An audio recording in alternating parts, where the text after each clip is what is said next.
బ్రహ్మదేవుని అనుగ్రహంతో వాల్మీకి రామాయణ కావ్యరచన పూర్తి చేశాడు. రామాయణం మధురమైన కవిత్వానందాన్నే కాక మోక్ష సామ్రాజ్యానికి చేర్చే ప్రణవనాదం. అందుకే అనుక్షణం ఉపాసిద్దాం, విని తరిద్దాం. అది సరయూ నదీ తీరాన గల కోసల దేశం. దానికి రాజధాని అయోధ్యానగరం. మానవేంద్రుడైన మనువు తన సంకల్ప బలంతో శత్రుదుర్భేద్యంగా అయోధ్యానగరాన్ని నిర్మించాడు. 12 యోజనాల పొడవు, 3 యోజనాల వెడల్పు గల అయోధ్యానగరం పుష్పశోభితములైన చక్కని సువిశాల రాజమార్గములతో, వివిధ ఫలవృక్ష సముదాయాలతో, అలరారే ప్రధాన రహదారులతో, చూడముచ్చడగొల్పే ఉద్యానవనాలతో, తుమ్మిద ఝుంకారాలతో ప్రతిధ్వనించే పూదోటలతో, ఆధ్యాత్మిక భావాన్ని పెంపొందించే అంబర చుంబిత ఆలయ శిఖరాలతో, శతఘ్ని పరివేష్టితములైన కోట రుజువులతో, సువర్ణ తోరణ బంధిత ద్వారాలు గల సమున్నత ప్రాసాదాలతో, దంత వినిర్మిత గవాక్షాలతో, వివిధ వర్ణ పతాక ధ్వజాలంకృత సౌధాగ్రాలతో అమరావతి నగరాన్ని తలపింపజేస్తోంది. అయోధ్యానగర ప్రజలందరూ ఉన్నత విద్యావంతులు, పాపభీతి పరాయణులు, పుణ్యకర్మాచరణ దురంధరులు, ధర్మచింతనా తత్పరులు, అతిథి సేవా నిరతులు. వెతికి చూసినా నాస్తికవాది ఒక్కడు కూడా కనిపించడు. పేదరికానికి ఆ నగరంలో చోటు లేదు. అన్యాయానికి అధర్మానికి తావులేదు.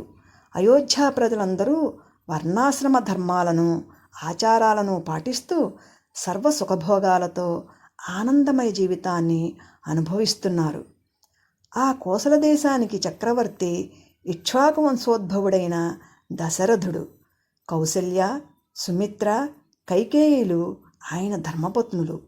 రాజనీతి నిష్ణాతులైన దృష్టి, జయంతుడు, విజయుడు, సిద్ధార్థుడు, అర్ధసాధకుడు, అశోకుడు, మంత్రపాలుడు, సుమంత్రుడు అను అష్టమంత్రుల రాజ్యాంగ పరిరక్షణలో కులగురువులు వశిష్ఠుల ప్రధాన ఋత్విక్కులు వామదేవ, కాశ్యప, గౌతమ, జాబాలి ప్రభృతుల పర్యవేక్షణలో దశరథుడు ధర్మం తప్పక ప్రజారంజకంగా రాజ్యపాలన చేస్తున్నాడు. సర్వసంపదలు దశరథునకు ఉన్న, సమస్త సుఖాలు అందుబాటులో ఉన్న ఆయనకు ఉన్న ఒకే ఒక్క లోటు సంతానం లేకపోవడం. ఒకరోజు దశరథుడు మంత్రి పురోహిత వర్గంతో సమాలోచన చేసి సంతానకాంక్షతో అశ్వమేధయాగం చెయ్యాలని సంకల్పించాడు. కులగురువులు వశిష్ఠుల వారి ఆదేశంతో సరయూ నదికి ఉత్తర తీరాన యాగశాల నిర్మాణానికి నిర్దేశించిన పవిత్ర స్థలంలో ఒక శుభముహూర్తాన స్తంభ ప్రతిష్ఠ చేసి యాగాశ్వాన్ని స్వేచ్ఛగా వదిలిన దశరథుడు అంతఃపురానికి వెళ్ళి తన భార్యలతో కలిసి యాగదీక్షితుడయ్యాడు. యాగశాల నిర్మాణ పనులు జరుగుతున్నాయి.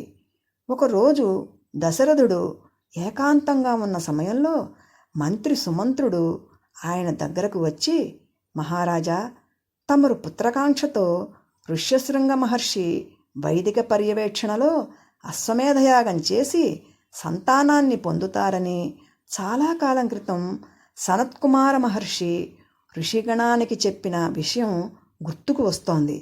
కనుక ఋష్యశృంగ మహర్షిని రావించి అశ్వమేధకృతు నిర్మాణ భారాన్ని వారికి అప్పగిస్తే మేలు జరుగుతుందని సూచనప్రాయంగా విన్నవించాడు. ఇక్కడ మనం ఋష్యశృంగుని కథ గురించి తెలుసుకోవాలి.